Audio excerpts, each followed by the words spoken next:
आम आदमी पार्टी आगरा अध्यक्ष कपिल वाजपेयी ने दर्पण न्यूज पर बात करते हुए बोला कि अगर उत्तर प्रदेश के 2022 चुनाव में अगर सरकार बनती है तो हमारी पहली प्राथमिकता होगी उत्तर प्रदेश में नारी सुरक्षा। सर, चुनाव बड़ा पवित्र त्यौहार है। लोकतंत्र का पवित्र त्यौहार आने वाला है 22 में। 5 साल का रिपोर्ट कार्ड आने वाला है जनता के द्वारा। वर्तमान सरकार की कुकृत्यों का परिणाम आने वाला है। अभी हमने जिला पंचायत में देखा किस प्रकार से दुशासन की तरह रोडों पे महिलाओं का चीरहरण करने का प्रयास करा गया।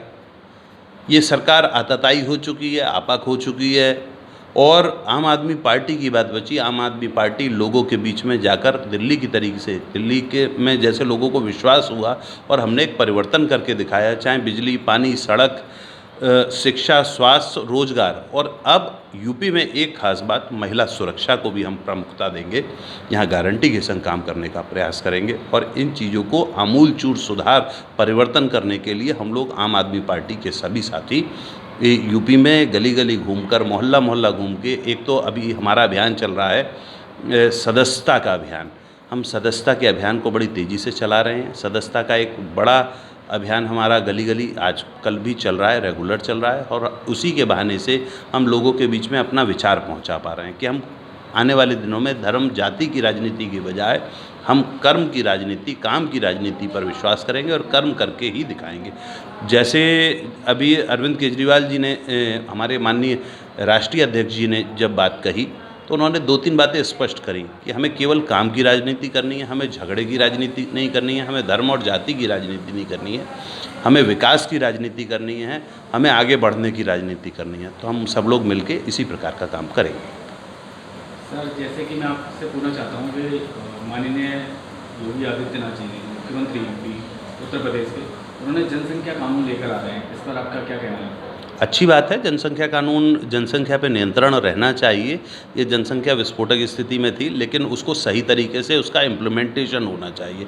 उसमें भेदभाव नहीं होना चाहिए। एक व्यक्ति पे कोई दूसरे तरीके से काम हो, दूसरे पे दूसरी तरीके से। अच्छा कानून है। मैं व्यक्तिगत तौर पर उसका समर्थन भी करता हूँ। जिस तरह से हम देख पा रहे हैं बीजेपी का उत्तर प्रदेश में काफ़ी दबदबा है, क्या आम आदमी पार्टी बीजेपी सरकार को टक्कर दे पाएगी 2022 के विधानसभा चुनाव में? लोकतंत्र में किसी भी पार्टी का दबदबा उसके काम के आधार पे होता है। बीजेपी का दबदबा जब ख़त्म होता हुआ दिखता है जब किसानों की समस्या को समाधान नहीं कर पाते हैं।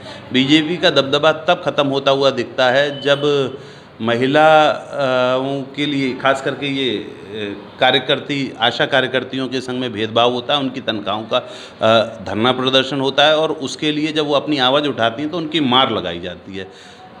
उसके अलावा तब होता है जब शिक्षा मित्रों की पिटाई लगाई जाती है, होमगार्ड अपनी बात उठाते हैं तो उनकी पिटाई लगाई जाती है। लोकतंत्र में कोई अपनी बात को कहता है। महंगाई का दंश सब झेल रहे हैं।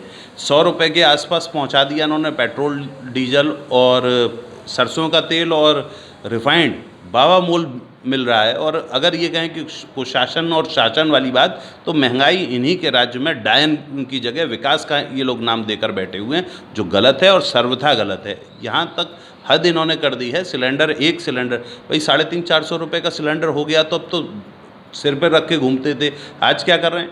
आज 850 का सिलेंडर है और फिर भी छू नहीं कर रहे हैं। ये जनता को लूटने का कुशासन और गुंडाराज, अत्याचार, वो अभी हमने जिला पंचायत चुनावों के माध्यम से देख लिया। और हद दर्जे की गुंडई और कुशासन का नतीजा हमने अभी पिछले दिनों हाथरस कांड में देखा था, बुलंदशहर कांड में देखा था। गुंडई, इनके विधायक किस प्रकार से काम करते हैं वो हमने देख लिया। भाई कुलदीप सेंगर भारतीय जनता पार्टी का ही तो विधायक था। रेप भी करेगा, परिवार की भी हत्या करेगा और ऐलान भी देगा, और भारतीय जनता पार्टी उसी के परिवार को जिला पंचायत में टिकट भी देगी।